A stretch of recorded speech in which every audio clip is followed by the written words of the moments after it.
Okay, thank you so much.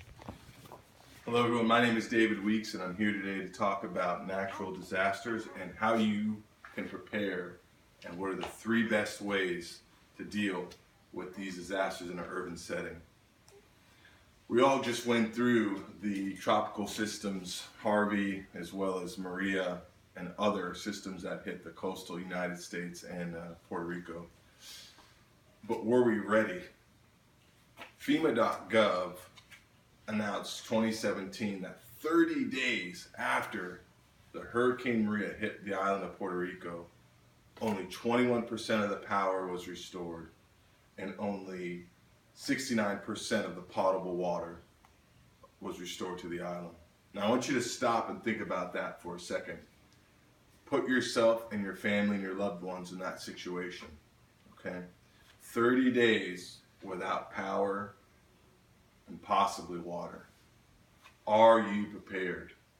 Today I'm here to talk to you about the three key areas of preparation that will increase you and your loved ones' families' chances at survival during the next natural or man-made disaster. Okay? These three areas are food and water, power and communication, and CPR and first aid. With that, let's get right into it. Food and water. During a high stress situation, you need a caloric intake that equals the demand and the output of your bodies. It's going to be a tough situation, it's going to be a high stress situation, so we need to make sure we have food and water on hand. Let's talk about an easy way to get water on hand all year. This is a mechanical filter, and it will provide up to 5,000 gallons for a family of four for a year. Now that's peace of mind. There's easier ways though. We all know these. Bottled water. Every time you're at the grocery store, pick up an extra case of bottled water. Food. We all need food, okay? An easy way without breaking the bank to pick up enough backups food is every time you're at the grocery store, pick up a few extra cases of canned goods. Now, Ready.gov recommends 72 hours of food and water per person in the household, and I want to push it to a week. I believe if you're ready for a week, you're ready for anything, okay? But let's talk about the other aspects of survival during a natural or man-made disaster. Power and communication. We all talked about power and communication during Hurricane Harvey here in Houston with all of the extensive tornado alerts and other government and local body alerts, news organizations as well. Without power, we cannot get those vital alerts to ourselves and our loved ones while keeping in touch. How many of you could charge your cell phone and have it last for a week?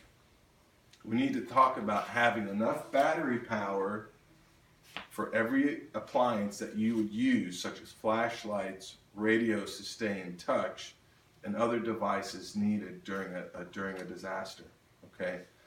Now, communication is key. Those notifications alerted a lot of people to tornadoes and other threatening water events that without it would have been a lot worse.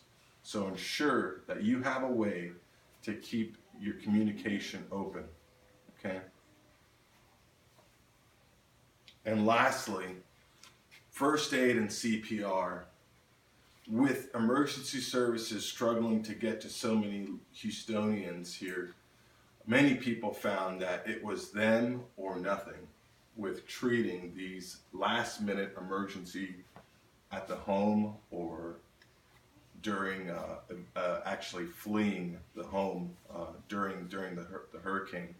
Now, first aid kits keep small injuries from growing into large ones, such as a cut becoming infected.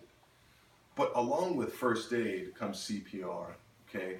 Learning these knowledge and how to deal with emergencies, how to recognize symptoms of more serious emergencies come hand in hand with this package.